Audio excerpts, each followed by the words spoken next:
¿No será que ellos llegaron a algún tipo de documentación que les afirmaba que Jesús tenía un hermano gemelo que seguramente sobrevivió? Ya ha llegado a la conclusión de que efectivamente era español, era judío sefardí, y es muy probable que por eso ocultara su verdadera identidad. Es decir, es muy probable que por eso ni tan siquiera se llamase Cristóbal Colón.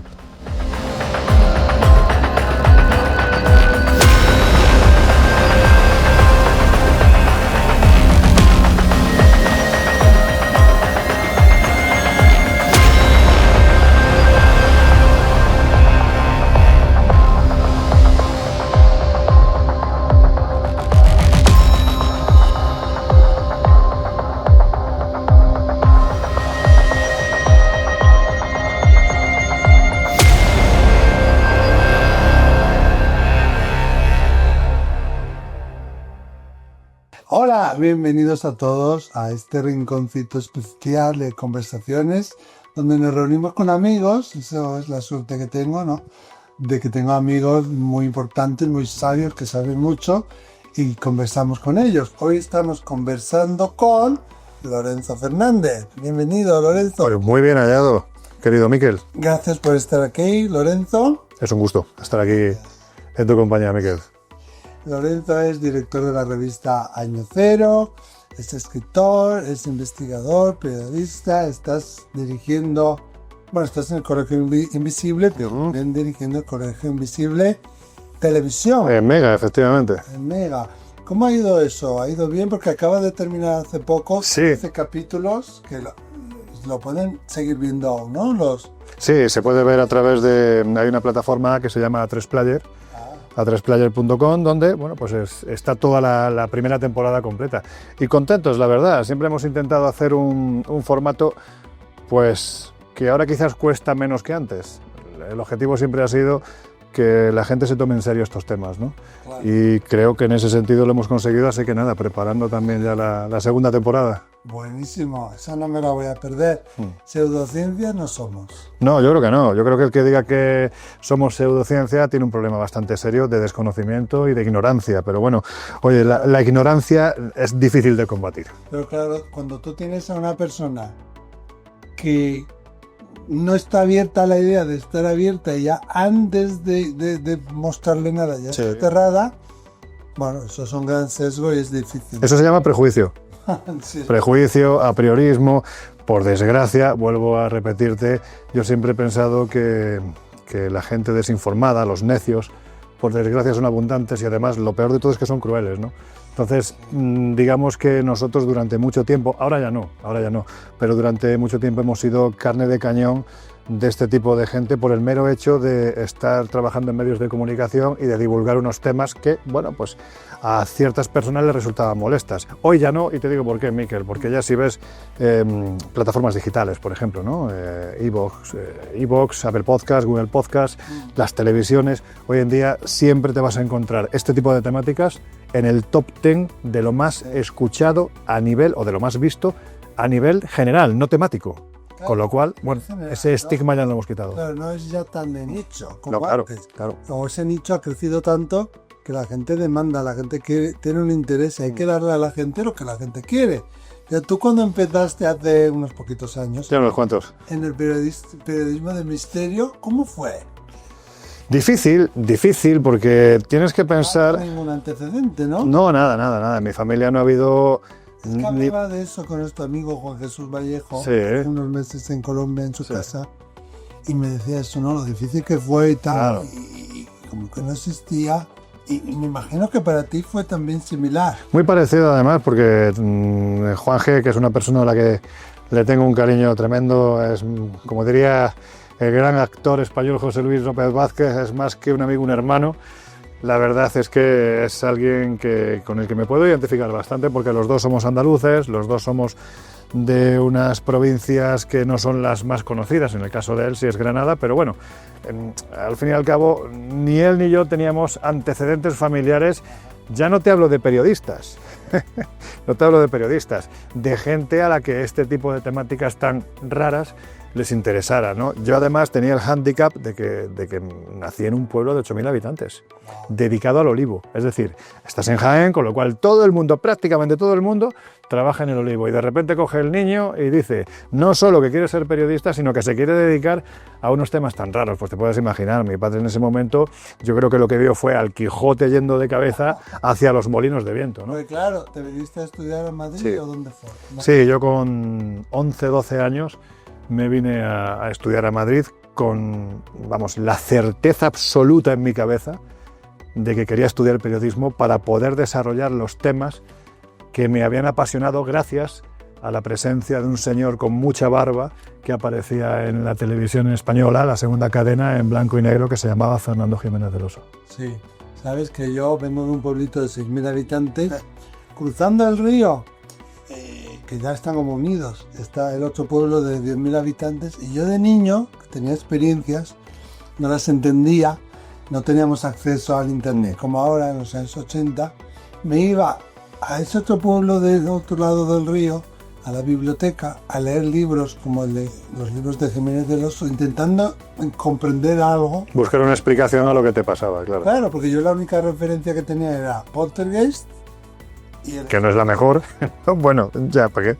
Vamos a hablar. Imagínate una familia católica y tal. Yo me iba al otro pueblo pensando como, nada, aquí nadie me conocerá. Y cogía libros y les ponía carátulas de Terence Moyes y de... Para que no se supiera el contenido. que no se supiera. Y de alguna manera te entiendo, pero en tu caso habrá sido mucho más difícil.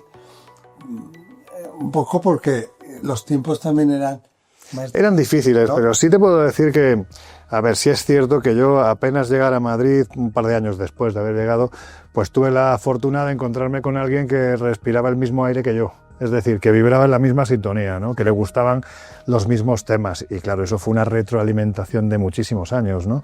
O sea, yo venía de Jaén, de un pueblo de Jaén que se llama Villanueva del Arzobispo, y él venía de Vitoria.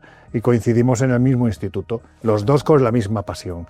Con lo cual, ante los ataques furibundos en ocasiones de algunos compañeros que no entendían el porqué a esos chavales un poquito extraños les gustaban los fantasmas, los ovnis, las culturas antiguas, cosas que aparentemente no tenían nada que ver ni con el fútbol, ni con, en fin, con lo que podía gustarle a un chaval de aquel entonces. O sea, yo no quería ser ni astronauta ni futbolista.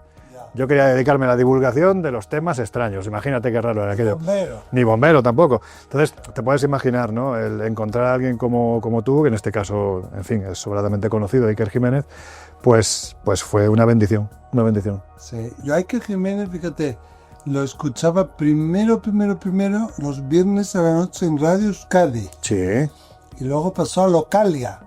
a Localia, efectivamente. Estaba ahí, ya sacó ya 2 o 3 libros, me compré todos, ya luego le iré siguiendo, ¿no? Ahora soy de los raros que no tiene antena de televisión.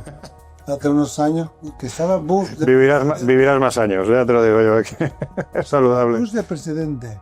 Vi una manipulación tal en la televisión que corté la antena de la televisión. Me enfadé. Pero la cortaste literal, en el sentido físico. Sí. Oh, qué bueno. Sí, y luego en la pandemia del confinamiento, Dijiste, es que ¿por qué habré cortado la porque antena? habré ¿no? cortado, Claro, suele pasar. quise recuperar Claro. y me dijeron que no sé cuántos metros tenía que echar yo y tenía que pagar porque unos ratoncillos lo habían comido todo.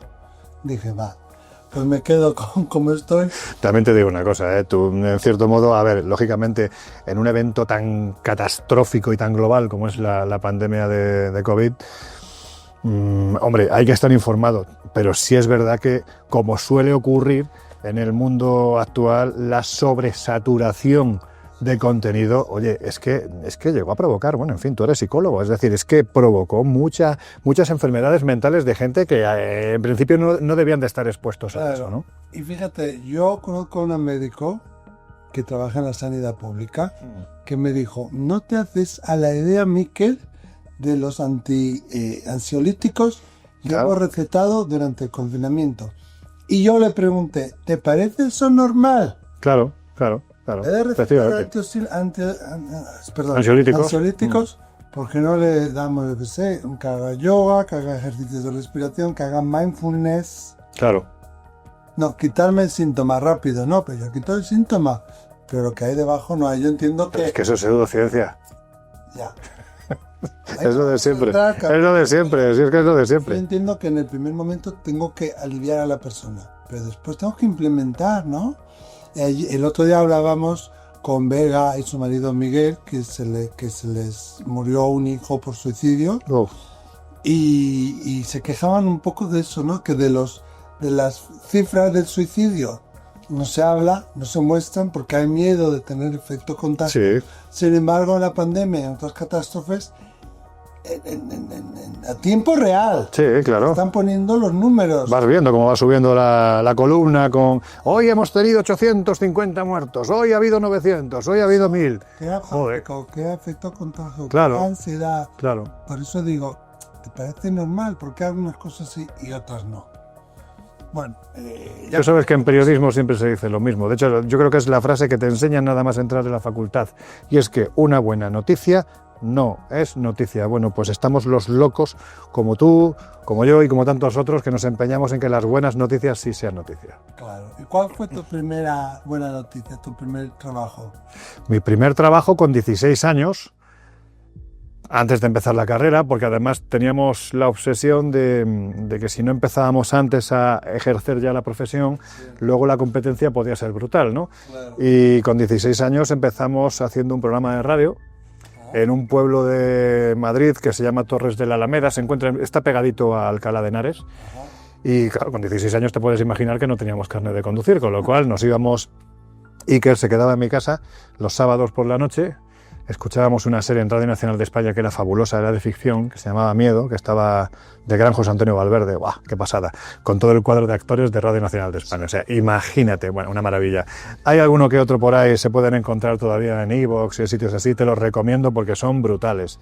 Bueno, pues el caso es que escuchábamos aquello, después escuchábamos a nuestro querido Miguel Blanco, Espacio en Blanco, y a partir de ahí ya nos entraba el sueño y al día siguiente cogíamos un autobús, nos íbamos a Alcalá de Henares y de Alcalá de Henares a este pueblo que habría unos 15, 16 kilómetros haciendo autostop para hacer un programa de radio que solo teníamos un oyente, Miquel, un oyente. Y sé de buena tinta que teníamos un oyente porque era el dueño de un pub que se llamaba Disco Pub Alaska, que estaba en este pueblo y que era el único que nos metía publicidad. Y escuchaba el programa para ver si metíamos la publicidad. Ese fue el primer trabajo. Fíjate, ahora dirigís una revista, voy a decir de tirada nacional, pero internacional. Sí, sí, en Latinoamérica hemos estado pues prácticamente vendiendo 3 veces más de lo que se vendía en España, con lo cual te puedes hacer a la idea de que la implantación era muy potente.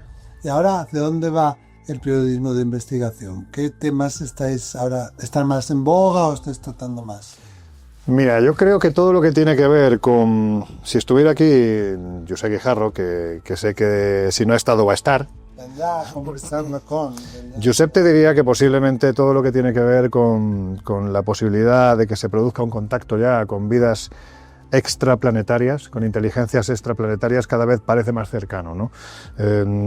Tienes ahora mismo, por ejemplo, una competición entre 2 laboratorios de astrofísicos que están luchando por ver quién es el primero que da la información, porque están convencidos de que esa señal ya se ha recibido. Es una guerra fría, en realidad, que está en marcha también, ¿no? Como a ver, claro, sobre todo por un motivo muy sencillo. Los que somos un poquitín más escépticos, ¿no? Los que tenemos la idea de que para poder viajar a otro planeta habitado tienes que recorrer una distancia que ahora mismo es totalmente inasumible para el ser humano y seguramente pasarán muchos siglos hasta que lo sea, si es que alguna vez lo es. Yo, mira, estoy convencido de que si algún día vemos un marciano seremos nosotros. Y además en el sentido estricto. ¿Por qué? Porque ya sabemos que en cuestión de una década, 15 años, se va a situar una colonia en la Luna como paso previo para el viaje a Marte. En Marte se establecerá una colonia seguramente antes de 50 años. Se va a establecer. Y es probable que ahí sí veamos nacer el primer marciano. Pero será un ser humano que nace en Marte. Creo que eso es lo más cercano, ¿no? Sí te digo con respecto al escepticismo que mantengo con toda esta cantidad de informaciones, ¿no?, que están llegando relativas al fenómeno OVNI, sobre todo desde los Estados Unidos, como siempre, ¿no? A mí me da que detrás lo que hay, como siempre que ha habido grandes noticias, lo que hay es humo, ni más ni menos. ¿Por qué? Porque es curioso, ¿no?, que en una época en la que hemos vuelto aquí sí que hemos vuelto a una guerra fría real, ¿no? Vuelve a haber una guerra fría entre Estados Unidos, entre Oriente, Occidente, Estados Unidos, Europa, Rusia, la situación en Gaza con Israel. Y a mí me da que el fenómeno OVNI se utiliza como una forma de aumentar los presupuestos de defensa de los países. Si ya tenemos un enemigo localizado y no me dejas tú, como lector que eres, que suba la pasta, a lo mejor hay que recurrir a un enemigo externo. Miedo. A un enemigo externo, efectivamente. Y tengo la sensación de que todo va por ahí. Ese rollo que pasó, me parece que a principios del 2024, en el Capitolio y todo eso. Sí. Bueno, pues ahí lo tienes. Es decir, un oficial de inteligencia llamado David Grass, que asegura, ni más ni menos que pues en el Congreso norteamericano. Estamos hablando de que en el español se puede mentir todo lo que quieras, que no pasa nada. Nadie te va, ni siquiera llegadas las elecciones, nadie te va a penalizar. Al revés, cuanto más mentiroso seas, mejor. Pero en Estados Unidos, si mientes, eso es delito. Es delito que se juzga. Se juzga desde lo penal. Puedes ir a la cárcel. Con lo cual, que un señor que se llama David Grass, que es oficial de inteligencia, diga en el Congreso que Estados Unidos no solo ha recogido material procedente no de maquinaria terrestre, sino que además han recogido unos seres o unas inteligencias no humanas. Claro, no humanas puede ser una lechuga, pero entiendo que no se refiere a eso. Entiendo que no se refiere a eso. Me da la sensación, vuelvo a repetir, de que estamos no ante el que podría ser el evento más importante de la historia de la humanidad, que es un contacto entre el ser humano y una inteligencia de otro planeta, sino en esa puñetera cortina de humo que siempre están tirando cuando quieren conseguir algo que es más humano que extraterrestre. O sea, que en realidad mintió. Yo estoy convencido de que sí, pero claro, yo no lo puedo demostrar. Y luego el show que pasó en México. Si hay alguien que empezaba a creer en la posibilidad de que la vida extraterrestre era posible y era real, ya le hemos quitado toda la vida extraterrestre es real, de eso no hay ninguna duda, pero es que ni siquiera los astrofísicos, los astrobiólogos más importantes de la Tierra, Sara Seager, por ejemplo, es una de las astrobiólogas más importantes del planeta. La gente de a pie, después de esa parafernalia que ocurrió en México y todo eso, han perdido credibilidad. Bueno, porque además a los periodistas especializados, con perdón, nos echan una montonera de mierda que ni te cuento. ¿Por qué? Porque al final tú te dedicas a este tipo de temas y ya eres el que sacas los moñigotes, ya eres el que defiendes la existencia de unos moñigotes que tienen 3 dedos, que parecen diablillos chiquititos y que vienen de otros planetas, porque hay muchos científicos que lo han demostrado. Eso hace mucho daño. Hace mucho daño. Porque además, si uno piensa de forma razonable, que tampoco es tan difícil, si aplicamos el sentido común, ya sabes, el menos común de los sentidos. Bueno, pues si aplicamos el sentido común, Miquel, lo que te dice la razón es que eso es imposible que sea real. Es imposible. Unas momias que están formadas por diferentes piezas de restos humanos, que han conformado... A ver, que esto está todo inventado, que es que al final es... Lo de México. Lo de México, claro. Es decir, que además se hizo la presentación delante del propio Congreso mexicano, con mucha pompa, con mucho boato. Esto ya se hacía en el siglo XIX. En esas, fiestas, no más que fiestas, eran mercadillos ambulantes, ¿no? Ferias ambulantes, donde de repente te encontrabas con una sirena. No era una sirena, en ocasiones incluso se llegaba a dar el paso de coser el cuerpo de una niña que había fallecido a la cola de un pez. Pues es que esto es lo mismo, es lo mismo. O sea, ¿realmente tú piensas que si esa gente tuviera 3 momias o 2, no sé cuántas son, 3... no momias, sí son momias realmente, pero en fin, 3 cuerpos fallecidos de inteligencias extraterrestres, ¿tú crees que alguien no diría algo? Es que sería lo más importante que ha ocurrido en la historia de la humanidad. Por favor, estamos hablando de que tenemos cuerpos de alienígenas que han llegado hasta aquí. Pero tú estás convencido de que existe vida extraterrestre. Es que no es que esté convencido yo, es que te lo dice la propia, en fin, lo que es la ciencia. Te dice que efectivamente hay vida, y seguramente mucho más avanzada que nosotros, y también, por supuesto, extremófilos, bichitos pequeñitos que no vemos, pero que también eso es vida, y está ahí. Ahora, de ahí a que hayamos entrado en contacto con ello, es imposible. No es real, no existe, porque hasta ahora, si tú te pones a analizar lo que es ese supuesto contacto, ¿no? Más allá de lo que es la palabra en ocasiones del contactado, del testigo, te dice, no, es que lo importante es el mensaje. No, con perdón, a mí lo que me importa es coger una piedra, pegarle a la chapa y que suene clonk. Y entonces me empezará a creer que eso ha aterrizado y que viene de otro planeta. Si no, no me lo creo. Porque yo no puedo pedirle a la gente que nos siga a nosotros un acto de fe, no soy un cura. Yo tengo que ofrecerle como periodista argumento, documentación, y luego a partir de ahí tú crees lo que quieras, ¿no? Entonces, la vida existe, pero no hemos entrado en contacto con ella.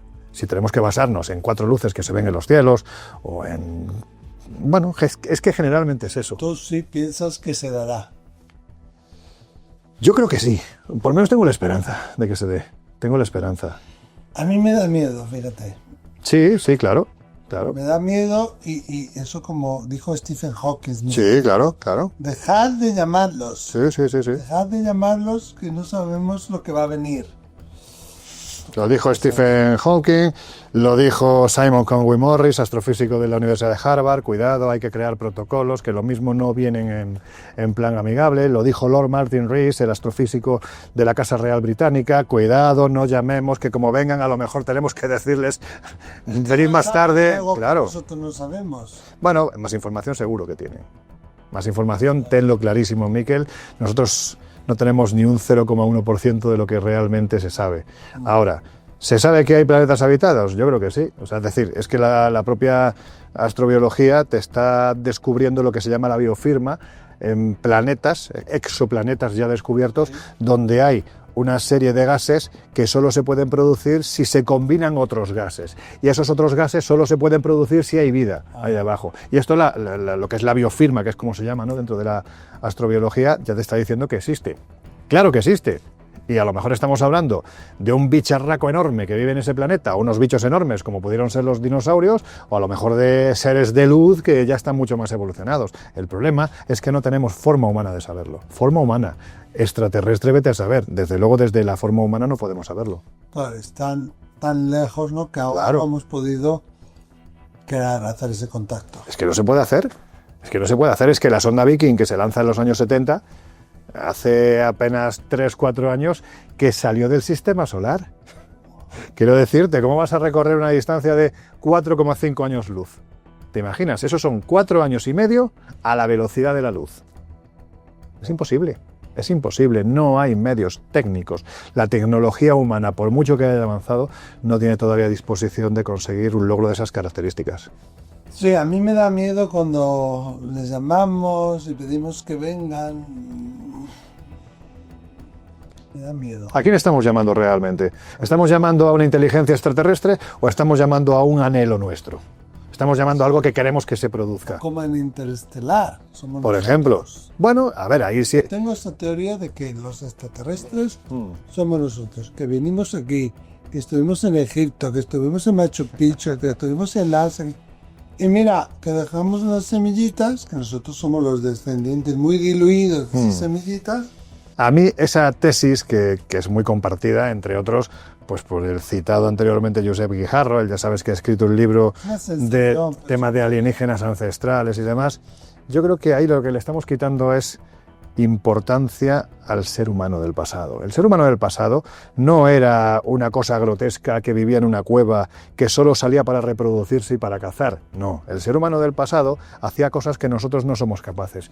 No sé tú, a mí me sitúan, me ponen una venda en los ojos, me llevan a un lugar que desconozco, me meten en mitad de un bosque y me dicen tienes que salir mirando las estrellas y no tengo ni puñetera idea. El hombre del pasado sabía hacerlo y el hombre del pasado sabía perfectamente manejarse, pues sabiendo dónde estaba el norte porque observaba una estrella más brillante en el cielo que le indicaba cómo se iba hacia el norte. Eso nosotros hoy en día, ese instinto lo hemos perdido. Por lo tanto, el hombre del pasado, cuando te construye un Machu Picchu, cuando te construye una pirámide, sobre todo las pirámides, ¿no? Y otras. Muchas civilizaciones grandiosas, Claro. contemporáneas. Claro, efectivamente, y que seguramente tuvieron algún tipo de relación entre ellos. Es decir, ya hay un señor a finales del siglo XX, principios del XXI, un explorador noruego llamado Thor Heyerdahl, que a través de sus teorías, ¿no?, de la difusión a través de los océanos en el pasado, demuestra que hace 5.000 años con barcas de totora se podía ir desde el continente africano hasta el continente americano. Y que seguramente hubo quien lo hizo, pero además lo demostró como se debe de demostrar. Él se hizo su barca de totora y dijo, venga, a ver hasta dónde llegamos. Y efectivamente se metió en la costa del Pacífico, se metió hasta 4.500 kilómetros mar adentro. Wow. Con lo cual, estamos hablando de que eso en el pasado podría ocurrir. Por eso te explicarías, por ejemplo, que cuando uno va al Museo de Antropología e Historia de Ciudad de México, te encuentres con figuras de los dioses representadas en las que estás viendo perfectamente rasgos orientales. Estás viendo construcciones, Sí, es verdad. esculturas, que si te vuelven a vendar los ojos y no sabes que estás en México, cuando tú ves esas esculturas piensas que estás en Egipto, por poner un ejemplo, Es verdad. o en cualquier parte de China. Por lo tanto, los océanos eran las autopistas en el pasado y había quien sabía utilizarlas. Wow. Y lo hemos perdido. Bueno, a ver, no lo hemos perdido porque se ha mejorado. Lo que pasa es que lo que no se admite desde el punto de vista de la historiografía oficial es que el hombre del pasado hiciera eso, porque lo que nos dice la historiografía oficial es que hace 2000 años el hombre no se metía en el agua ni para bañarse, mucho menos para navegar. Pues sí, señores, había navegación. Sí, eso se aplica. Pero Había navegación. No. Y esa navegación, claro, efectivamente, esa navegación que te permitía intercambio comercial, intercambio cultural, o sea, es decir, había una riqueza brutal. Por eso dices, ¿cómo es posible que el ser humano haya construido pirámides en diferentes tiempos y en diferentes partes del planeta? ¿Han sido los extraterrestres? Con perdón, y un huevo.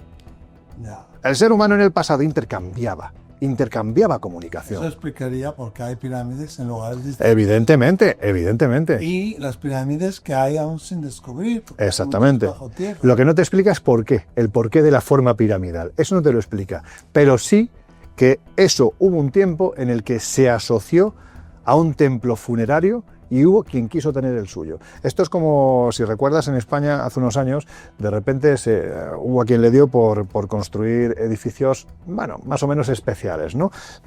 En Bilbao, el Guggenheim, por ejemplo, ¿no? Pues cada una de las ciudades de España quería tener su edificio particular. Bueno, claro. Y Pues esto es igual. Hay las bodegas del ciego. Claro. Han hecho un poco copia del Guggenheim. Si es que no hemos cambiado tanto. Te quiero decir, al final, lo que hoy en día sería tener el edificio chulo que nadie tiene, en el pasado era yo quiero mi tumba particular. Y mi tumba particular, si tiene forma de pirámide y la de este mide 20 metros, la mía tiene que ser más larga, lo de siempre. La mía tiene que medir 40 metros. También con los reyes, ¿no? ¿Mismo?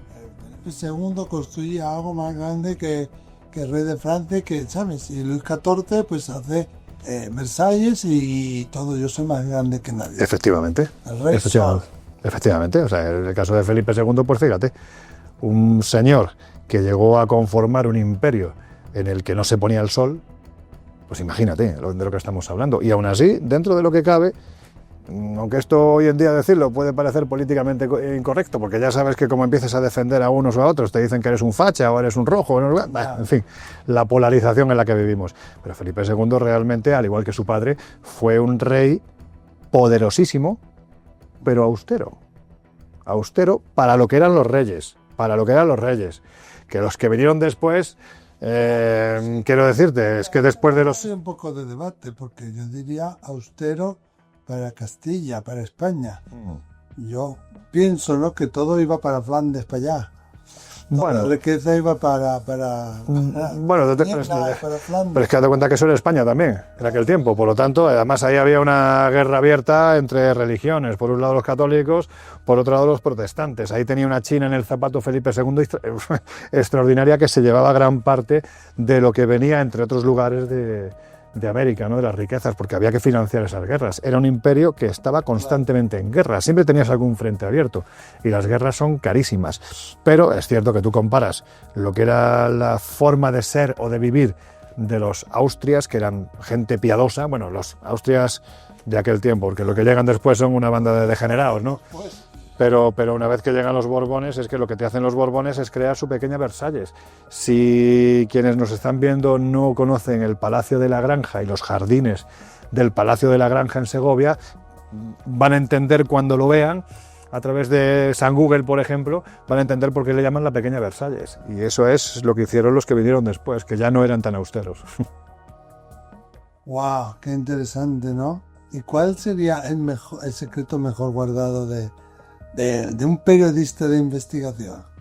El secreto mejor guardado, claro, el secreto mejor guardado es un secreto.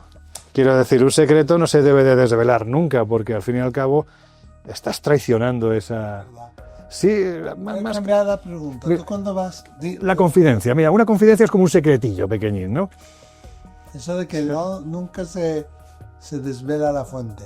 Bueno, sí, es una de las, bueno, es casi código deontológico, ¿no?, de un periodista. Claro. Una fuente nunca se debe de desvelar.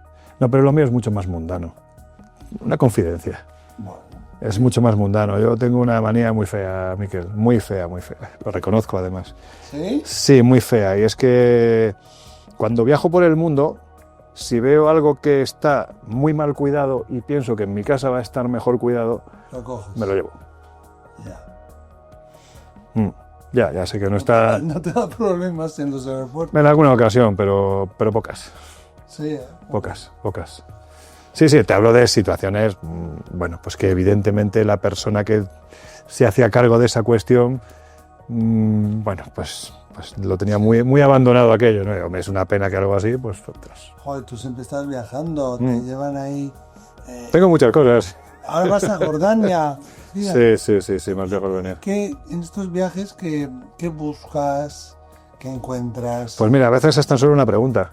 Es una pregunta, ¿no?, que me surge en la cabeza. ¿Y esto cómo lo pudieron hacer? ¡Ras! Para allá. Esto es una bendita profesión que a mí me permite poder vivir moderadamente tranquilo y poder hacer lo que más me gusta, que es viajar, ¿no? Yo no concibo contar las cosas oliendo la pantalla de un ordenador. Sé que es parte de la información, ¿no? A la hora de recapitular o recoger información es importante, pero yo prefiero leer el ambiente, el entorno, el lugar y la historia. Y para eso hay que ir, Y a Jordania ahora mismo, ¿quién va?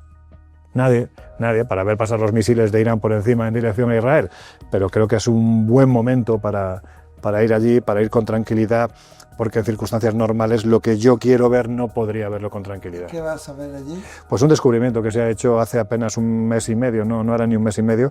Tú sabes que uno de los lugares más reconocidos de Petra, la ciudad de los nabateos, si alguien no la tiene en la cabeza, solo tiene que ver Indiana Jones, y cuando Indiana Jones va por el desfiladero, de repente se abre y se encuentra con lo que se conoce como el tesoro, que es una fachada esculpida en la pared.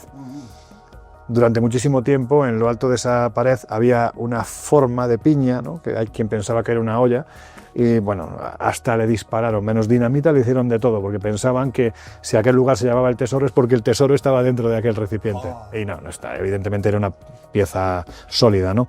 Pero hace un mes se ha encontrado debajo del tesoro algo totalmente inesperado, que es una tumba con 12 cuerpos. Una tumba que tiene 12 cuerpos y que puede desvelar muchas cosas. Ya no te hablo de los nabateos, que es un pueblo prácticamente del que se sabe todo, ¿no?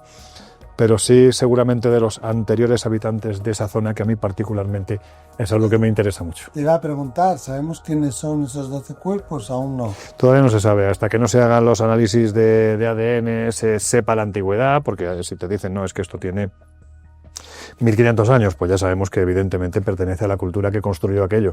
Ahora, si nos vamos a un tiempo más antiguo, ya estamos rompiendo la cronología. Puede ser. Que puede ser. Esa es la esperanza que yo tengo, sí. Qué bueno. Sí. Yo es que estoy convencido, Miquel.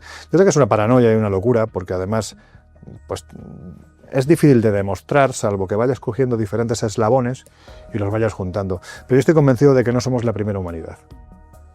Estoy convencido.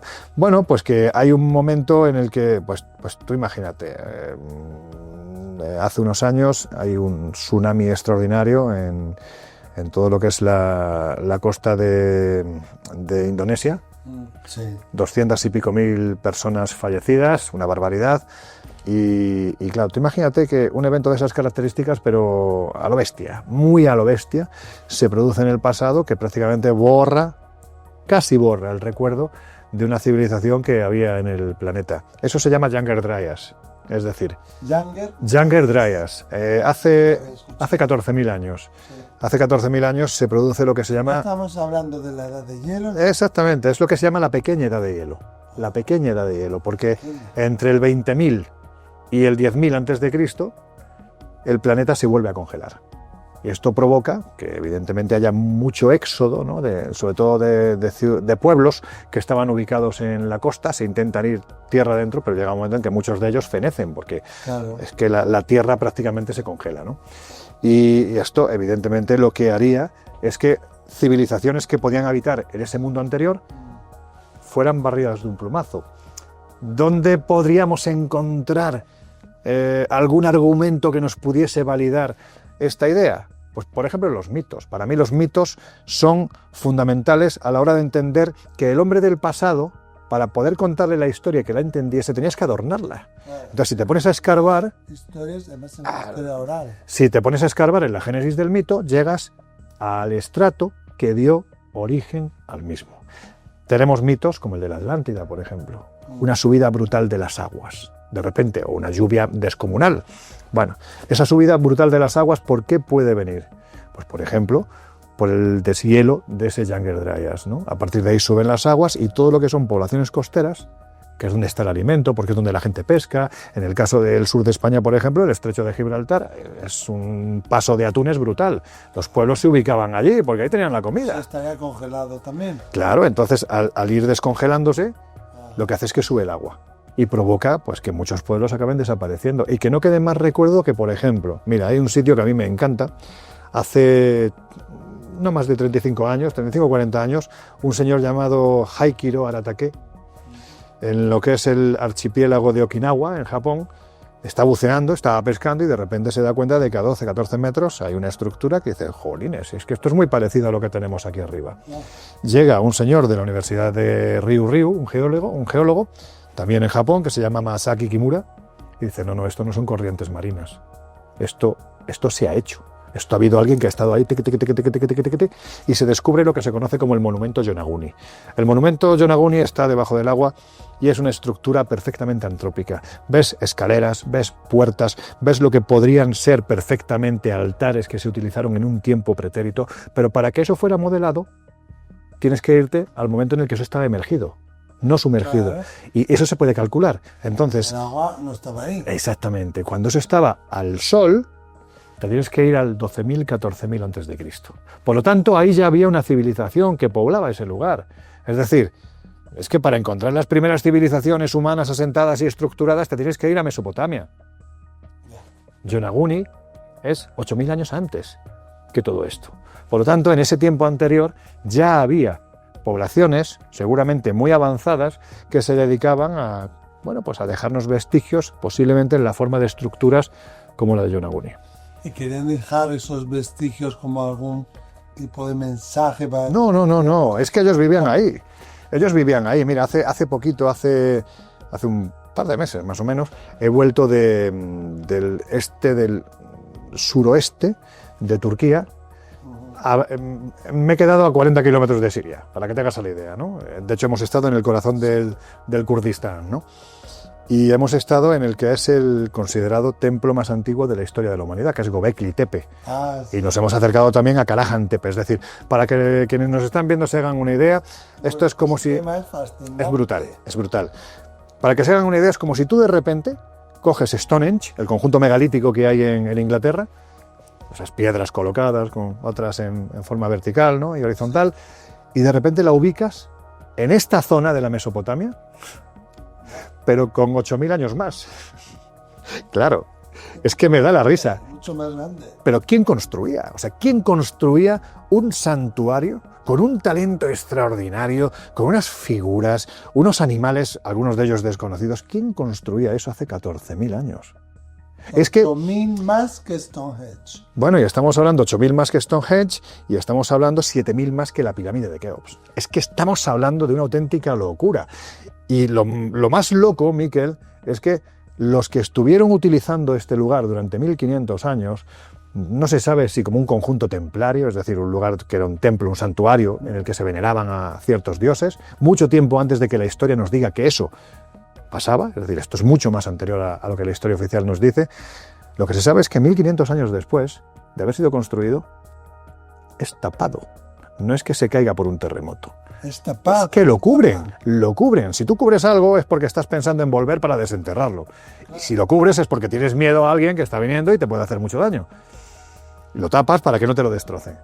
Y por eso se ha conservado. Claro, ¿esto quién lo ha hecho? Pues es que la historiografía oficial no nos sabe decir quién. Evidentemente era gente con muchísimo talento, gente que vivía en una sociedad estructurada más de 8.000 años antes de que aparezca la primera sociedad estructurada. Conclusión desde mi punto de vista, junta los eslabones, te sale una cadena maravillosa que se llama Göbekli Tepe y Karahan Tepe, una humanidad anterior. Claro. que ahora creemos que somos muy avanzados. Hasta ordenadores cuánticos nos habló Alex Escolar. Sí.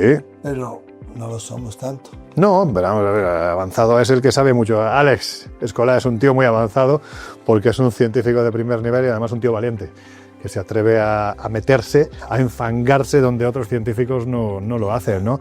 Pero no somos tan diferentes de aquella gente de hace miles de años. Somos mucho más avanzados. ¿La preocupación nuestra cuál es? Sí, avanzados tecnológicamente, o no. Todavía no sabemos cómo se construyó la Gran Pirámide de Keops. No ha habido forma de que nadie la replique. No. Teorías, miles. Hipótesis, alguna que otra. Pero replicarla, no sabemos si utilizaron una rampa que era más grande todavía que la propia pirámide. No sabemos cuánta gente participó en la construcción. No sabemos cómo desplazaron los bloques, cómo los colocaron en lo alto. Ni tan siquiera sabemos si es la pirámide de Keops. Ni tan siquiera lo sabemos. No, hombre, hay un geólogo de la Universidad de Boston, Robert Schoch, es un tipo fascinante, a que por suerte tengo la fortuna de tener como amigo. Este hombre plantea hace unos años una teoría que nadie se la ha podido rebatir, y es que él dice, vamos a ver, tenemos aquí una esfinge. La esfinge, en el conjunto, tú has estado en Egipto. Me quiere llevar Juan Jesús. Pues si no te lleva él, te llevo yo. Vale. Entonces, tú llegas a la meseta de Giza, ¿no? Tienes pirámide de Keops, Kefren, Micerinos. Justo delante de Kefren tienes la esfinge. La esfinge, teóricamente, pertenecería a la época de Kefren, por lo tanto representaría el rostro de este faraón con el cuerpo de león. Pero claro, Robert Schoch dice, vamos a ver, los egipcios, si algo tienen, es que el canon de construcción del pueblo egipcio es perfecto. Es decir, podrá ser monumental, podrá ser gigantesco, pero la cabeza se adapta perfectamente a lo que es el cuerpo, está en sintonía, Claro. el torso, las piernas, todo es perfecto. ¿Por qué de repente tienes un león con la cabeza tan chiquitita? Es curioso. Y además, si te preguntas, utilizando el sentido común, si tiene cola de león, patas de león y cuerpo de león, lo más lógico es que tuviera cabeza de león. Y sin embargo, lo que hay es una cabeza más pequeñita, posiblemente porque fue modelada sobre algo que ya había, es decir, se reutilizó.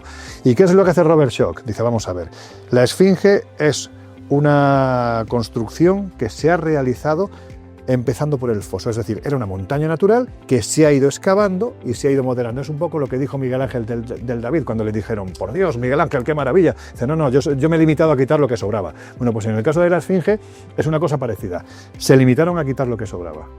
Por lo tanto, la parte de abajo es la parte más antigua, es la que se empezó. ¿Y qué es lo que él hace como geólogo? Pues analiza los estratos, hace análisis estratigráficos de la erosión que se ha producido en ese foso y determina que en ese foso hay elementos para pensar que hubo lluvias torrenciales que lo erosionaron hace 12.000 años. ¿12.000 años? ¿Ya se había empezado a construir la esfinge hace 12.000 años? Si estamos hablando de que la hace Kefren en el 2700 a.C. ¿Cómo es posible? Claro, volvemos al mito. Vámonos al mito. Y nos vamos al mito de la época predinástica.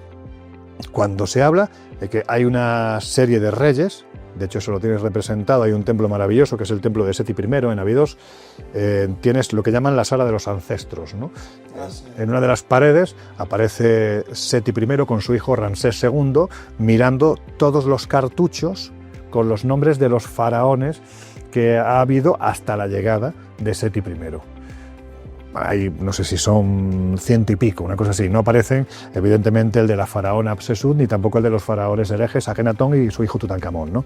Bueno, pues justo enfrente está replicada la escena, pared con pared, justo enfrente replicada. Aparece Seti I con su hijo Ramsés II, pero los cartuchos ya no se corresponden con los nombres de los faraones. Se corresponden con lo que se conoce como la compañía de Horus, los Ensuhor, los seguidores de Horus, que son anteriores en el tiempo a la aparición de los primeros faraones, ¿no? De hecho, ese mito te dice que tendrías que remontarte aproximadamente en 6.000 años atrás, por lo tanto estaríamos en el entorno del 11.000, 12.000 de antigüedad, 12.000 años, ¿no? Y coincidiría con la esfinge del Claro, ¿sabes lo que dicen las crónicas? Vamos, las leyendas de los Sensuhor, de los seguidores de Horus, que eran gente muy alta, de aspecto leónido. Leónido es porque tenían el cabello muy largo, tenían mucha barba y debían de ser más peludos que un mono. Es decir, esa gente de aspecto leónido se corresponde perfectamente con lo que podría ser la Esfinge en un principio. Por lo tanto, ¿estamos hablando de que la Esfinge, la pirámide de Keops, son egipcias o realmente fueron reutilizadas? Yo estoy convencido de que fueron reutilizadas porque dentro del mito, escarbando, te encuentras con la posibilidad de que ahí habitara un pueblo diferente, seguramente mucho más anterior al pueblo egipcio, del que prácticamente no sabemos nada. ¿Qué serían estos leónidos? Sí. Wow, qué interesante. Claro, tú piensas que se dice, eran de un tamaño gigantesco. Claro, es que entonces un tamaño gigantesco era un señor de 2 metros. Claro. Cuando todo el mundo medía 1,40 m, 1,50 m, pues veías a un tío de 2 metros, 2,10 m, y decías, claro, este es un hijo de Dios.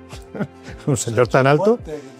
Claro, pues imagínate un pueblo entero. Yo creo que ese pueblo existió, era un pueblo muy especial, seguramente habitó pues donde evidentemente había vida, que era a la vera del Nilo, y seguramente fue el precursor de la construcción de, entre otras cosas, la pirámide de Keops, de la mal llamada, vamos a decirlo así, la mal llamada pirámide de Keops, que seguramente Keops luego reutilizó, al igual que Kefren reutilizó la Esfinge. Aquí estamos rompiendo un gran mito de que la pirámide de Keops probablemente no sea originaria de Keops. Pero esto es cosa mía, evidentemente. Bueno, pero oye, ahí queda. Y tienes un nuevo libro. Sí. Háblanos de tu libro, por favor. Uf, madre mía, pues mira, se titula... Vamos a encontrar. Pues en cualquier plataforma digital. Es un libro que se puede encontrar, pues, ¿se pueden decir marcas? Sí. Se puede encontrar en Amazon, Casa del Libro, en fin, tanto en lo que son las... Casalibre.com. Por ejemplo, o sea, lo que son librerías digitales y también, por supuesto, en las librerías de toda la vida. Y se titula Las 5 revelaciones. Las 5 revelaciones. Si estáis en América Latina, que ahí a veces la gente dice, ay, no puedo acceder a los libros de España. Buscalibre.com, son una maravilla, te lo llevan ahí, en papel. Y las 5 revelaciones, cuéntanos un poquito de qué trata y anima a todo el mundo a que los compre, porque este hombre hay que seguirlo. Es un libro muy irreverente. ¿Sí? Sí, muy irreverente, pero porque cuando tocas la cuestión... No son las 9, son las 5 revelaciones. Las cinco revelaciones. Cuando tocas temas vinculados a la fe, claro, inmediatamente estás dando con algo que puede ser otra china en el zapato de mucha gente, ¿no?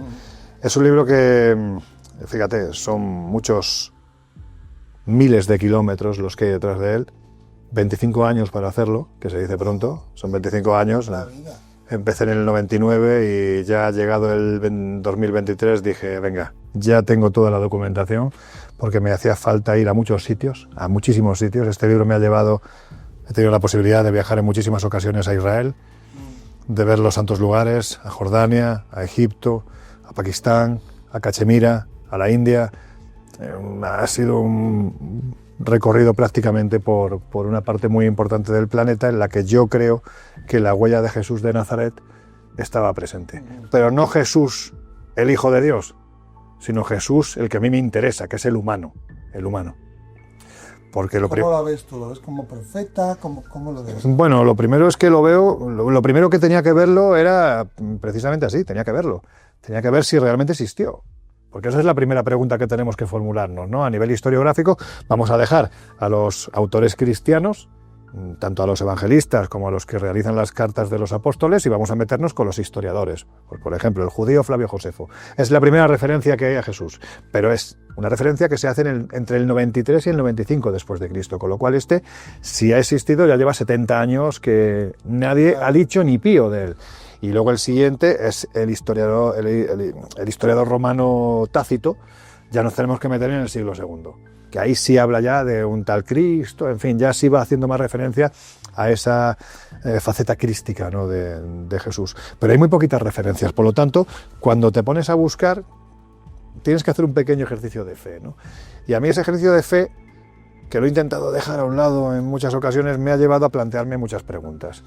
La primera y fundamental: ¿dónde va Jesús desde los 14 años hasta los 30? Porque los evangelios no dicen nada. No sabemos nada. De hecho, es que prácticamente los historiadores que se han acercado a esta historia te hablan de los años perdidos de Jesús. Yo creo que sé dónde fue. Sí, el lugar donde... ¿Vamos a adelantarlo? Bueno, el lugar donde está enterrado ahora mismo. Sí. ¿No te has quedado descolocado? El lugar donde está enterrado. No entiendo. Claro, porque entonces el dogma de fe de la resurrección se va al garete. No, yo creo que si no está, estuvo durante muchísimo tiempo enterrado en Cachemira. en el norte, lo que es esa franja de terreno por la que se pelean la India y Pakistán prácticamente un día sí y otro también. Entonces, claro, mis preguntas, las que yo me hacía era... ¿Y qué hace allí? Te lo cuento.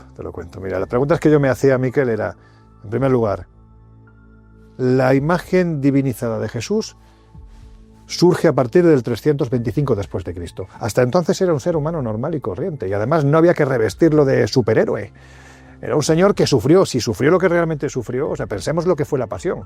La pasión, si realmente se produjo, a ese señor no solo le colocaron un casco de espinas en la cabeza, no una corona, un casco de espinas. No solo en vez de 40 latigazos, que era lo que hacían entonces los romanos para impartir el castigo, lo hacían con un flagellum, que era un látigo con diferentes puntas.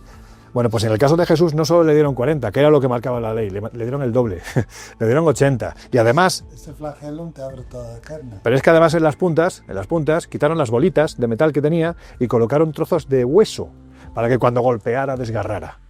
Con lo cual, cuando Jesús está afrontando la vía dolorosa camino del Gólgota, camino del Monte Calvario, es un señor que seguramente la espalda la tiene completamente abierta, arterias y venas están colgando, la musculatura también. Está a punto de sufrir un shock hipovolémico porque era prácticamente incompatible con la vida. Y para más INRI, nunca mejor dicho, en el momento en el que llega hasta el Monte Calvario, lo sitúan sobre el patíbulum. El patíbulum era el travesaño horizontal que se colocaba sobre el vertical, que estaba clavado como una columna en el lugar donde debían de crucificarlo.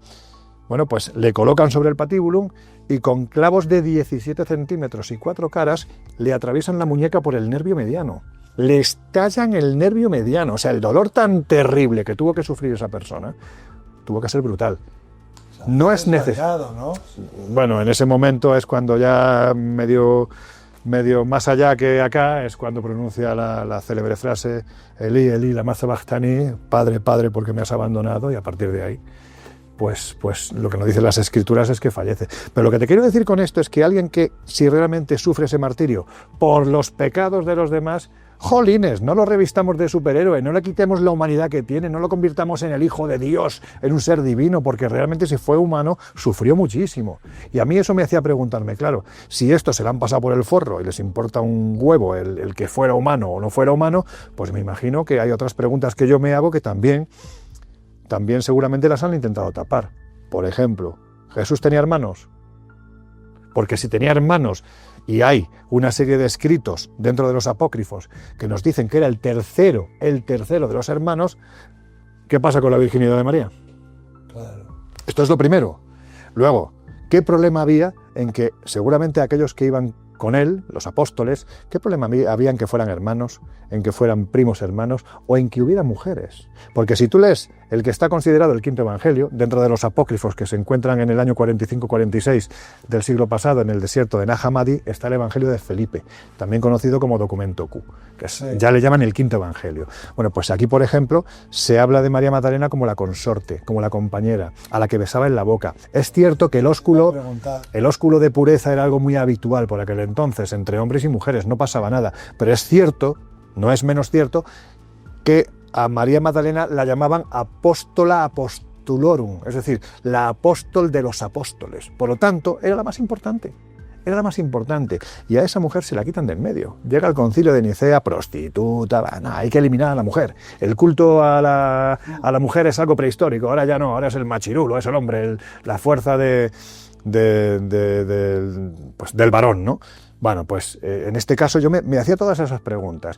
¿Qué importaba que este hombre se hubiera casado? ¿Qué importaba que hubiera tenido hijos? Claro, importaba mucho, porque podría ser molesto. Si tú tienes una genealogía, una descendencia, una gente que proviene directamente de la línea de la sangre real de Jesús, no el Cristo, sino el humano, claro, no te hace falta tener una empresa en la que haya intermediarios que son los que te facilitan hablar con la divinidad, porque vas directamente al que es el heredero. Y eso, lógicamente, molestaba mucho. Entonces, tenemos ahí unos años perdidos Eso es. de Jesús. ¿Dónde estuvo Cristo? A ver, si hacemos caso a lo que determinadas corrientes mal llamadas heterodoxas defienden, es muy probable que él fuera a iniciar un aprendizaje. Lógicamente, él aparece a los 30 años ya impartiendo esa sabiduría, ese mensaje que cala tan profundamente, ¿no?, en la sociedad de la época, para bien y para mal, porque al final acaba muriendo por ese mensaje, ¿no? Claro. Pero él tenía que prepararse, porque al fin y al cabo no dejaba de ser un discípulo que tenía que convertirse en maestro, ¿no? Y lo que nos dicen esas corrientes más heterodoxas es que pasó un tiempo en Egipto, lógicamente, o sea, era la fuente de todo saber y de todo conocimiento. Lo que pasa es que seguramente en compañía de alguno de los maestros, él recorriendo lo que es el monumento horizontal más importante de la humanidad, que es Sharai Resham, la ruta de la seda, es muy probable que una caravana de mercaderes llegara hasta lo que sería hoy el norte de Pakistán y de la India, donde se encuentra esa zona de Cachemira, porque entre otras muchas cosas allí habitaba una de las tribus perdidas de Judea, por lo tanto él como judío se iba a sentir muy arropado, ¿no? Claro, tú imagínate, si en un momento determinado llegas al punto de impartir tu mensaje, 3 años después tienes a todos en tu contra, ¿eh? A todos. A los romanos, porque están hartos de revoluciones y de rebeliones, y tienes también a los judíos, que tampoco es que te quieran mucho. Tú vas diciendo que eres el Hijo de Dios y el Rey de los judíos, eres el Mesías. El Mesías, lo que viene a decir la tradición judía es que en el momento en el que aparezca el Mesías, atravesará la puerta de David del templo de Salomón y a partir de ahí llega el fin del mundo. Oye, son judíos y creyentes, pero no quieren que llegue el fin del mundo. Por lo tanto, ¿qué dice este que es un Mesías? Claro, es muy probable que un Jesús malherido o un Jesús superviviente, una vez que se produce la crucifixión, cogiese de nuevo el camino que había seguido en esos años perdidos y se fuese a vivir a ese lugar donde sería un personaje, un santón, pero alguien mucho más anónimo que si hubiera permanecido en el entorno de Jerusalén. Después de la crucifixión. Sí. ¿Pero cómo puede alguien sobrevivir a esos latigazos y a la crucifixión y todo? Es una grandísima pregunta. Mira, cuando se descubren... No, todo es más explicable y mucho más humano que divino. Sí, todo es más explicable. Mira, cuando se descubren los documentos de lo que son los manuscritos apócrifos, ¿no?, como te decía, en Nag Hammadi, en el desierto egipcio, hay uno de los evangelios que llama mucho la atención, que es el de Judas Dídimo Tomás. ¿Por qué? Porque Dídimo... Tomás no sale en ningún lado, ¿eh? Pero es que Dídimo, ¿sabes lo que significa? Gemelo. Dídimo, o sea, D-Y-D y latina M-O, significa gemelo, el gemelo. Bien, te pongo otro ejemplo. Vamos a esos eslabones que vamos uniendo para intentar que nuestra cadena vaya enlazando. Los historiadores se ponen de acuerdo en dos cosas. No en el lugar, pero sí en el nacimiento de Jesús, y por otro lado en la crucifixión y en todo lo que es el previo a la crucifixión. Por ejemplo, el juicio de Pilatos. En el juicio de Pilatos, él lo que hace es, ya sabemos, lavarse las manos, porque lo que hace es ofrecer al pueblo a un señor que va transmitiendo un mensaje, la trascendencia del alma, dice ser el Mesías, el Hijo de Dios, el Rey de los judíos, y al lado hay otro tío que es un asesino, que es un criminal, que es un violador, y al final lo que decide el pueblo es que sea ese asesino, ese criminal y ese violador el que salga con vida y que se crucifique al otro. Claro, ¿cómo se llamaba el criminal? Barrabás. Barrabás era. Barrabás. ¿Sabes de dónde viene Barrabás? La etimología de Barrabás. Bar Abú, el hijo del Padre. ¿Quién es el hijo del Padre? El Hijo de Dios, Jesús. Por lo tanto, la sensación que te da es que en ese juicio lo que te están ofreciendo es al Jesús espiritual y al Jesús guerrero. El Jesús guerrero que con 14 años entra a mamporro limpio en el templo para echar a los mercaderes, porque esa es la casa de Dios. Paralelamente, hay un Jesús espiritual, es decir, son dos hermanos gemelos. Tienes representaciones desde el mismísimo Leonardo da Vinci, que te lo representa como gran hereje y gran heterodoxo que era, hasta otros lugares como por ejemplo Rennes-le-Château, en el sur de Francia, en la iglesia de la Magdalena, donde te encuentras la figura de Jesús, de José, la figura de la Virgen, ambos dos con dos niños exactamente iguales. No sería raro que se hubiera crucificado a uno de los dos y que el otro, siendo consciente de lo que le podía esperar, dijera: yo me voy de aquí, no sea que termine igual, y terminara sus días en esa zona en la que ya había estado. Zona en la que, según cuentan las crónicas del lugar, porque puedes seguir el registro a partir del año 130 después de Cristo, en las lamaserías de Lemish y de Ladakh, tienes documentos, esos rollos apergaminados, que te hablan, por ejemplo, de la reunión del Raja Cachemir con un niño que decía proceder de esa zona de la tierra, transmitir un mensaje de trascendencia de alma, en fin, y al que llamaban Santo Isha. Era uno de los principales profetas del panteón budista, pero sin embargo no estaba en lo más alto, porque quienes le seguían no admitían la autoridad del Dalai Lama, eran conocidos como cristianos. Blanco, botella, Jesús. Pero si encima llegas a Srinagar, que es la capital de Cachemira, vas a un lugar, el Rozabal, es una tumba, un mausoleo, en cuyo interior se venera la figura de Santo Isa. Tú preguntas allí, están convencidos de que es Jesús de Nazaret, convencidísimos, que murió allí ya siendo viejecito para lo que era aquella época, 60 y pico años, porque además justo al lado de lo que es su tumba, que está cubierta por un pañolón de color verde con letras en amarillo, letras árabes, al lado tienes una losa enorme, muy parecida a la que hay en el Santo Sepulcro, donde se ungió el cuerpo de Jesús una vez que fue bajado de la cruz. Bueno, pues hay una cosa muy parecida, una losa muy parecida, con una peculiaridad, y es que a la altura del coxis y a la altura de los pies tienes agujeros, que se corresponderían perfectamente con los clavos que podrían haber atravesado el cuerpo de un crucificado. Y es posible, varias preguntas, o sea, este gemelo sería Tomás. Sería, bueno, Dídimo, Tomás, Dídimo es gemelo, Tomás viene de Tahuma, que también significa gemelo, es decir, si vas analizando la etimología de las palabras, llegas a la conclusión de que esa raíz es la misma y viene a significar eso. Entonces no sería Jesús que se salvó de esas heridas el que se fue después de la crucifixión. Sería pues como estamos elucubrando, puedes jugar con ambas cosas. O bien el crucificado no llegó a morir y se fue para Cachemira, o bien lo más lógico es que el que transmitía el mensaje espiritual y no guerrero era el que acabó en Cachemira. Si hubo alguien que pudo conocer este secreto, y esto fue lo que hizo que se enriquecieran a manos llenas, fueron los caballeros de la Orden del Temple. Cuando los caballeros de la Orden del Temple llegan en ese principios del siglo XII a una ciudad recién tomada, ¿no?, después de las cruzadas, tienes ahí el rey Balduino I, ellos van, 9 caballeros piadosos, van con la intención de proteger los caminos de Tierra Santa. De verdad, ¿a quién pretenden engañar quienes escriben esto una y otra vez? 9 caballeros que no tenían dinero ni para una mísera espada, porque todas sus propiedades las habían dejado en Francia, para proteger unos caminos que estaban llenos de criminales, de asesinos, de asaltantes. Venga, me descojono con perdón. Me descojono con perdón.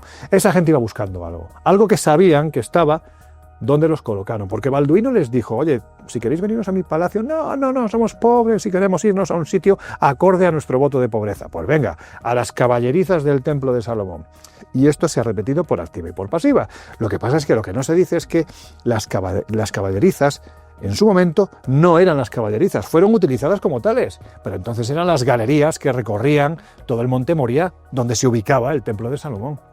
Y los templarios, los primeros templarios, fueron allí buscando algo que seguramente encontraron, algo que les permitió que en apenas 50 años se convirtiesen en el ejército más poderoso de Europa, en el más poderoso. Tenían sometidos a los reyes porque todos les debían dinero, solo debían obediencia al Papa. Estamos hablando de un ejército tremendamente poderoso, de monjes guerreros. Monjes, el Jesús espiritual, guerrero, el Jesús más guerrero. Y es cuando empiezan a acuñar unas monedas con su sello. Ellos, en ese sello, lo que ves perfectamente es lo que sería la mezquita de la cúpula de la roca, y debajo 2 caballeros montados en un mismo caballo. Y siempre te dicen los historiadores, claro, es la cúpula porque debajo es donde ellos estuvieron los primeros años, y en segundo lugar, 2 montados en el mismo caballo, pues evidentemente se corresponde al voto de pobreza. De pobreza, por Dios, si fueron durante 200 años la orden más rica del mundo. Acuñaron moneda, fueron banqueros, construyeron catedrales góticas. ¿De dónde salía ese dinero? Seguramente sería otra línea a investigar, ¿no? Yo estoy convencido que de América, seguro. Sí. Viajaban antes que Colón, y Colón seguramente manejaba algún tipo de documentación muy vinculada a la figura de los templarios, pero en fin, esto sería mucho más arduo de atacar. Pero sí te digo que lo que hacen es poner este sello, vuelvo a repetir, como voto de pobreza, y entre medias, secretum templi, secreto del temple. Claro, yo lo que me planteo, traduciendo ese sello, es La cúpula de la roca es justo lo que hay encima, están recordando que ellos estuvieron debajo y que encontraron algo que tenía que ver con lo que estamos viendo, dos señores en un caballo. ¿No serán los gemelos? ¿No será que ellos llegaron a algún tipo de documentación que les afirmaba que Jesús tenía un hermano gemelo, que seguramente sobrevivió a lo que el otro no sobrevivió, que seguramente tuvo descendencia y ellos eran conscientes de que esa descendencia en un momento determinado incluso podría haber llegado hasta ese siglo XII? ¡Wow! Esto ya es mucho, ¿eh? Esto nos vuela la cabeza. Es una herejía, yo sé que voy a acabar en el infierno. Normalmente cuando cuento estas cosas me da tos, yo creo que me castigan de alguna forma. En fin, yo me quedo siempre con algo que me encanta, que dice un conocido Premio Planeta, no te voy a decir cómo se llama porque lo dice en privado, pero es un Premio Planeta de hace ya años. Me dice: Lorenzo, tienes que pensar una cosa. Por encima de obispo ninguno cree en Dios, porque lo que creen es en el Dios dinero. Y es verdad. Y es verdad. Por lo tanto, si tienes gente molesta, que lo que intenta es seguir el voto de pobreza de Jesús, lo que intentan es, seguramente recorriendo las largas travesías oceánicas que antes, 2 siglos antes, ya habían recorrido los vikingos, ya había asentamientos vikingos en Terranova, en Nueva Escocia, en Canadá. Los marineros vascos que fundaron la isla de Miquelón. ¿No? Miquel, ¿cómo no van a llegar? ¿Cómo no van a llegar durante 6 meses los mejores navegantes de ese tiempo, con la mejor flota de ese tiempo, que eran los templarios? ¿Cómo no iban a llegar? El problema, lo que pasa es que esto sería muy largo de explicar, pero vamos, las tesis de diferentes investigadores es que ellos desde el 1200 aproximadamente ya viajaban a América. Traían oro y plata que lo metían a través del puerto de San Juan de Alamina en África, para que todo el mundo en Europa pensase que venía de las minas de África. Mentira, no había tanto oro y tanta plata. Era imposible. ¿Qué pasa? Que ellos tenían cartografías. Las cartografías de los templarios, ¿sabes quiénes las hacían? No. Las cartografías de los templarios las hacían los judíos de Mallorca. ¿De Mallorca? De Mallorca. No sé si has visto el último documental que se ha realizado sobre la figura de Colón, Colón ADN, su verdadero origen. No. Bueno, pues después de analizar los restos de Sevilla, se ha llegado a la conclusión de que efectivamente esos restos pertenecen a los restos de un judío sefardí. Claro. ¿Por qué? ¿Qué tiene que ver Colón con todo esto? Porque fíjate cómo vamos avanzando en el tiempo. Pues porque seguramente Colón, cuando llega ante los reyes católicos, tenemos que pensar que Colón es un náufrago que llega a las costas de Portugal. Claro, no sabemos muy bien si es genovés, si es español, si es portugués. El español, porque no hablaba italiano. Todas sus cartas, incluso hasta a la banca genovesa, las escribía en castellano. Joder, qué italiano más extraño. O sea, ya se sabe que en la zona de influencia, después de estos análisis que ha realizado el doctor Lorente, el forense, ya ha llegado a la conclusión de que efectivamente era español, era judío sefardí, y es muy probable que por eso ocultara su verdadera identidad. Es decir, es muy probable que por eso ni tan siquiera se llamase Cristóbal Colón. Tú piénsalo. Pero ante los reyes católicos no puede presentarse como un judío. Sí, claro que sí. Claro que sí. ¿Sí? Por supuesto que sí. Lo que no puede hacerlo es ante los inquisidores, porque entonces lo van a quemar. Pero a los reyes católicos les daba igual. O sea, si este señor venía con algo que nos iba a dar dinero en un tiempo en el que la Reconquista había terminado, se conformaba por fin el Estado español tal y como lo conocemos ahora mismo, pero claro, había sido dura guerra, duros años y mucho desgaste económico. Hacía falta que entrara dinero. Justo se termina de conquistar Granada ahí, ¿no? 1492. Exactamente, 1492. Eso es otro debate que podríamos abrir, otro melón, si realmente fue reconquista, no fue reconquista, si se fueron, bueno, siendo conscientes de que Pelayo, descendiente de reyes visigodos y toda la monarquía que llega después no dejan de ser más que herederos de los visigodos, pues sí, lógicamente estaríamos hablando de una reconquista. Pero claro, digamos que la configuración del país de entonces no tenía nada que ver con lo que fue después, porque realmente ahí ya se fusionan los dos estados más poderosos, los dos reinos, que son Castilla y Aragón, conformando pues lo que sería la génesis de nuestro país. A lo que voy es un día cómo... tienes que hablar de Juana, ¿eh? De Juana. Ah, sí, de bueno, Juana pues... de Castilla. Juana bueno, I. La pobrecita. Creo que ni era loca ni nada. Nada, no era loca ni nada. Pero el marido, después el padre y luego el hijo, pues fue víctima. Fue víctima porque era una mujer muy inteligente, una mujer que hablaba diferentes idiomas. Es la que unificó realmente los reyes. Efectivamente, pero era una mujer, por encima de todo era una mujer. Y fue impensable, ¿no? Porque murió Juan. Es que ya estaban escarmentados de una mujer como Isabel de Castilla, que debía de tener un carácter, pues fíjate, para que a un señor con perdón, ¿se pueden utilizar palabras malsonantes? Sí. Bueno, pues para que a un putero como Fernando de Aragón lo tuviera prácticamente contenido a base de gritos, imagínate cómo debe de ser Isabel. Y dicen que Juana... No, y ella se puso ¿no? Detrás de la espada, claro, cuando la coronación no esperó. No, evidentemente. Y Juana debía de ser una versión mejorada de Isabel. O sea, imagínate cómo debía de ser. Pues claro, esta mujer estaba loca, hubo que defenestrarla. Pero a lo que te iba con el tema de Colón, es que date cuenta cómo escala Colón de rápido, un náufrago, hijo de unos tejedores de Génova. Eso es lo que dice la historia oficial. Era, ¿eh? Eso no lo sabía. Era hijo de unos tejedores. Él, sí, en una batalla entre unos navíos venecianos y los corsarios que había alrededor de las costas portuguesas, pues acaban perdiendo los del navío veneciano en el que iba Colón, y él acaba siendo un náufrago que llega a las costas y en cuestión de prácticamente semanas se reúne con Juan II, rey de Portugal. Pero ¿quién es ese tío para llegar tan alto? Como Juan II parece ser que le dice, oye, lo que me estás contando no me gusta, te vas a ir a la cárcel, se viene para Castilla, les vende algo a los reyes más poderosos de la tierra. Pero ojo, no solo se lo vende, sino que le dice, sí, yo soy consciente de que soy hijo de tejedores, pero como yo voy a hacer este trayecto que te estoy vendiendo, quiero ser virrey de todas las tierras conquistadas, almirante de la mar Océana, con carácter hereditario, es decir, mis hijos van a heredar esto, son los más altos rangos que cualquier noble, mucho más que el duque de Alba. ¿Qué está pidiendo este tío? ¿Cómo se atreve? ¿Qué está mostrando?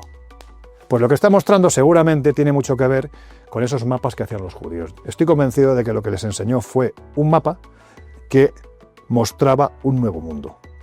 Un nuevo mundo. Un mapa que seguramente tenía los sellos del temple. Pero el problema es que no se podía decir. ¿Por qué? Porque en el momento en el que se lanza el edicto contra los templarios, y estos son literalmente abrasados, el gran maestre, el preceptor de Normandía, en fin, son abrasados en la isla de los judíos, en el Sena, en París, pues a partir de ahí todas las propiedades pertenecientes a la orden del temple pasan a formar parte de los bienes, de los territorios en los que hubieran estado ubicados, de los bienes de la monarquía. Si tú tienes un pastel tan goloso que te muestra un nuevo mundo, prácticamente el 90% de ese pastel pertenece al Reino de Francia. Por lo tanto, Colón se tiene que ir a buscar una ruta hacia las Indias. Pero hacía falta también el apoyo del Estado, perdón, de la Iglesia. Justo en ese instante es elegido Alejandro VI de Borja, el Papa valenciano. Por lo tanto, tienes a un Papa español, reyes españoles, Colón se va para América. Y la clave está en la firma. Colón, a partir de ese instante, cambia su firma. Son como un triángulo formado por 3 5, un punto en medio, debajo una X, una M y una Y, y debajo Crispo Ferens. Crispo Ferens no es Cristóbal, es el que porta a Cristo, el que lleva a Cristo, como una especie de nuevo Moisés, que debía de dirigir a su pueblo judío, que había sido expulsado, a una nueva tierra prometida. Y ahora se demuestra con el ADN. Exactamente. Era sefardí. Claro, lo más interesante es la X, la M y la Y, porque esto mi querido amigo José Antonio Hurtado, ingeniero aeronáutico y historiador, demostró que la X, la M y la Y es Jaume de Mallorca, Jaime de Mallorca, descendiente de Yehuda Cresques, autor del Atlas catalán, y su escuela, los autores de todos los mapas que hacían para los templarios. ¿Sabes cómo se llama el primer lugar que pisa Colón? No le llama la Isabelina, que sería lo lógico. Tienes ahí a la persona que te ha patrocinado. ¿No? Sería la Isabelina. Sí. Debería de ser la Isabelina. Pero claro, dices, vamos a ver. ¿No le pones el nombre de tu principal mecenas? ¿Le pones el nombre de San Salvador? ¿Y por qué le pones San Salvador? Claro, la historiografía oficial te dice, no, claro, es que este hombre, a ver, estuvieron a punto de tirarlo por la borda. Es que hubo motines en esos barcos. Ahora San Salvador, ¿qué lugar es? Ahora estaríamos hablando de República Dominicana. Entonces, el momento en el que él llega, pone San Salvador, pobrecito, porque lo iban a tirar por la borda, con lo cual fue una forma de darle las gracias al Salvador, pues que habían conseguido terminar la aventura sin que nadie hubiera muerto. Claro, qué fácil, ¿verdad? ¿Y por qué no pensamos que a lo mejor puede ser también en homenaje al monasterio de San Salvador que se encuentra en Mallorca, que era donde los judíos hacían las cartografías para la Orden del Temple? Gracias a esa cartografía él logró llegar. Me da la sensación de que tiene mucha más lógica, ¿verdad? Bueno, pues esta es una historia que durante muchísimo tiempo se ha silenciado Porque siempre digo lo mismo, no me digas que no es extraño que una figura como la de Colón, de hace 500 años, es que no sepamos ni de dónde es. Ahora ya parece que lo vamos sabiendo. Tenemos más datos de Alejandro Magno, Sí, siglo III antes de Cristo, es verdad. que de Cristóbal Colón. ¿Por qué? ¿Por qué camufló su nombre? Porque era judío. Claro. Y si tú eres judío y a los tuyos o los están convirtiendo en marranos, los judíos conversos, o los están quemando, pues tú tienes que camuflarte. Claro, sí, sí. Y los reyes católicos, si ven ese mapa, dicen, joder, este tío, da igual que sea judío, aquí lo que entra es pasta, va a entrar una cantidad de dinero que no veas, que nos hace falta, pues que se vaya el judío para allá. ¿Por qué no lo matan en ese momento? Dicen, joder, tenemos en la cartografía, vamos a matarlo. Porque la milla templaria era diferente, la milla náutica templaria era diferente a la milla normal. Entonces tenías que llevar a alguien que supiese leer ese mapa. Claro, al tercer viaje, Colón ya no les hace falta. Claro. ¿Qué hacen? Lo meten en la cárcel, lo defenestran. Ahí se queda el pobrecito, se pudre en una cárcel de Valladolid, le quitan todos los títulos porque ya saben ir. La historia del amigo Colón, que posiblemente fuera un judío Qué sefardí. increíble. Pues hay una cosa curiosa que yo siempre había pensado, ¿no? Que había llegado a la República, bueno, San Salvador. Yo tengo amigos de Bahamas, que yo viví en Canadá, y en Canadá tienes gente de todo el mundo, y tengo amigos de Bahamas que viven en Canadá, y ellos me refutan eso, me dicen, no, primero llegó a Bahamas, bajamar, y desde luego ahí tienen en la casa del gobernador, la gobernadora, representante de la reina, del rey Carlos ahora en este momento, y delante de la casa del gobernador está la figura de, que ahora hay una polémica porque lo quieren quitar, de Cristóbal Colón. Y según ellos llegó primero a Bahamas. Por eso se llama Bahamas, bajamar. El primer lugar donde llegan es República Dominicana y te voy a explicar por qué. Porque de hecho, como queda encallada la Santa María, lo que hacen es utilizar los tablones de la Santa María para crear la primera colonia, que es lo que se conoce como Fuerte Navidad. Fuerte Navidad es la primera colonia castellana en el Nuevo Mundo, es Fuerte Navidad, hecha con los tablones de la Santa María en lo que sería hoy en día la República Dominicana. O sea, que no me líes, ¿eh? Tengo días de Bahamas, Reggie and Company, no me líes. Bueno, es un placer haber conversado contigo. Igualmente. Todo y más en Las 5 Revelaciones, este libro de Lorenzo Fernández, también obviamente en el Colegio Invisible y Televisión, revista Año Cero, tenemos que apoyar a tope. Ha sido un gran placer estar contigo. Dinos por favor cómo la gente te puede encontrar. Redes sociales, Instagram, Facebook, Twitter.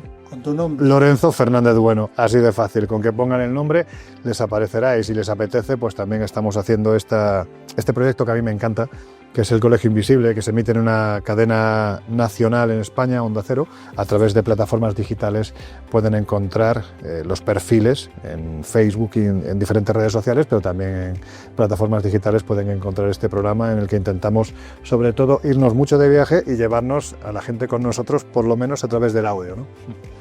Eso es genial. Pues todos a ello. Muchísimas gracias, Lorenzo. Ha sido un placer, Miquel. Igualmente. Muchísimas gracias a ti.